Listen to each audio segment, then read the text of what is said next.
Good morning to all. My name is Adriana Allen, and I'm here. I joined you today in representation of the Habitat International Coalition, or HIC, a coalition created over 45 years ago that brings together social movements, CBOs, NGOs, human rights activists, and academics from all over the world, working in defense of housing rights and habitat-related rights.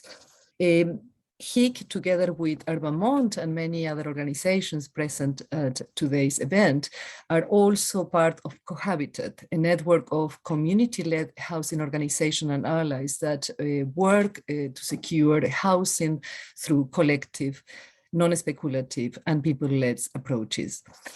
I'm really sad not to be able to be there with you in person as originally planned, but grateful for the opportunity to contribute a few reflections for discussion. So to kick off, we were invited to reflect on why collaborative housing models are needed today. And in answering this question, two immediate reasons come to mind. First, we are still immersed in a moment in history in which the COVID-19 pandemic exposed the limits of current models of housing provision, but also the power of alternatives produced, created, crafted outside the logics of the state and of the market. Housing injustice, as we know, is an insidious form of slow violence that cuts across all the critical challenges we face today, right from the pandemic to climate change, through the persistence of neoliberal, racialized, and patriarchal systems that systematically leave the same groups again and again, leaves out the same groups again and again across all geographies. If we look, for instance, at the intersection between climate change and housing rights, we face two formidable challenges. On the one hand, tackling the heavy contribution of the construction sector to global emissions, which brings up the question of how housing deficits and the maintenance of existing social housing are approached. This urges us to explore not just ways of building differently, but of retrofitting, repairing, rehabilitating, and redeploying existing housing stocks.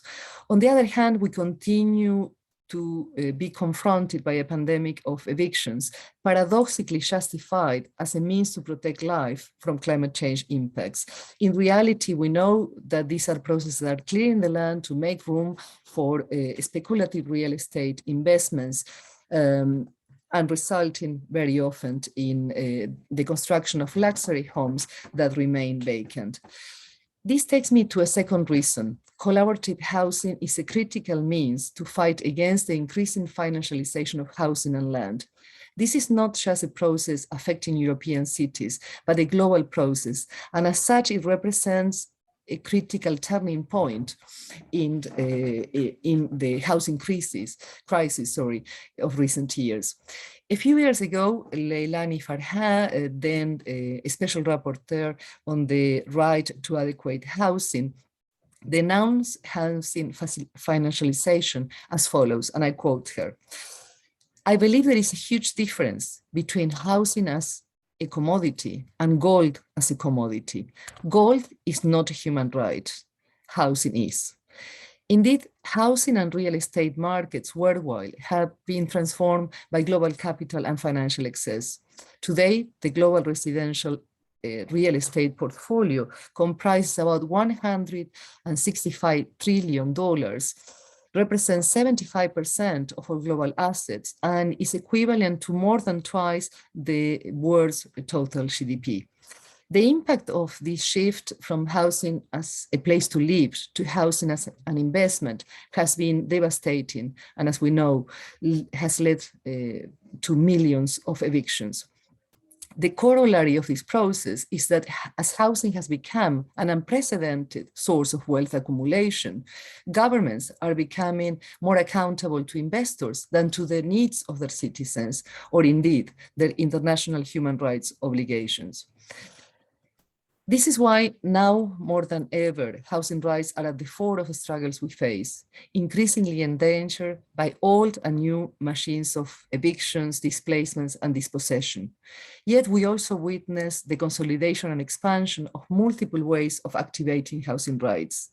Just over the last 2 years, we have witnessed massive bold changes, including sweeping measures to tackle homelessness, the redeployment of vacant housing, rental and mortgage holidays, and the suspension of evictions, to name just a few. A critical question in this sense is how to sustain, deepen, and expand these measures beyond the pandemic. It is in the context of a multi-layered crisis that we witness the consolidation of housing justice as a social movement that seeks to activate radical imaginaries and radical actions. The financialization of housing has opened the way for a renewed relevance of the struggle and social mobilization for the right to housing, with a focus on public policies, on regulation, and also on alternatives for housing provision. While these developments are particularly observable in Europe, they extend to other regions of the world, where collaborative housing models have historically flourished, even priorly to the housing financialization crisis that we face today. In HIC, we see collaborative housing as part of a wider set of strategies, converging under the social production of habitat and encompassing community land trusts, housing cooperatives, and community-led financing mechanisms, among many other processes. As mentioned before, these processes have a long history not only in Europe, but also across the global South. That is in context where public housing has either remained marginal or ineffective to ensure security of tenure and permanent affordability for people to live in the locations where they need and want to live. For instance, by 2015, the community-led housing approach of the Asian Coalition for Housing Rights had produced extraordinary outcomes. First, extending the network of CBOs to over 950 cities in 19 Asian countries. Second, mobilizing about 60,000 community-based community-based saving groups with 500,000 members, most of them women. Third, establishing city-based development funds in about 400 cities in 15 countries, with similar national schemes in many more countries. Fifth, securing land and housing for about 250,000 households in 17 countries, while creating new partnerships and politics in 550 cities. These and many other experiences across the world remind us that housing is the beginning, not the end. They also remind us that reclaiming housing rights in a real and radical way requires and builds political change in 4 broad areas.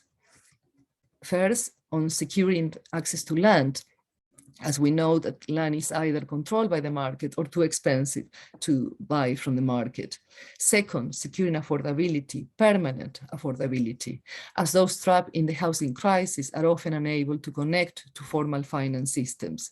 Third, pushing for appropriate rules, regulations, and procedures that work for ordinary citizens to access secure and dignified homes and protect locally relevant and environmentally sustainable options instead of protecting the housing sector and landlords.